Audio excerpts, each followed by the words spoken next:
நிமிர்ந்த நன்னடை, நேர்கொண்ட பார்வையும், நிலத்தில் யாருக்கும் அஞ்சாத நெறிகளும், திமிர்ந்த ஞானச் செருக்கும் இருப்பதால் செம்மை மாதர் திரம்புவதில்லையாம்.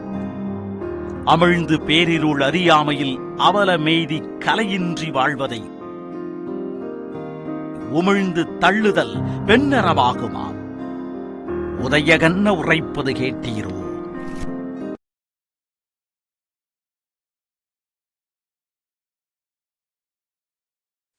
Yeah.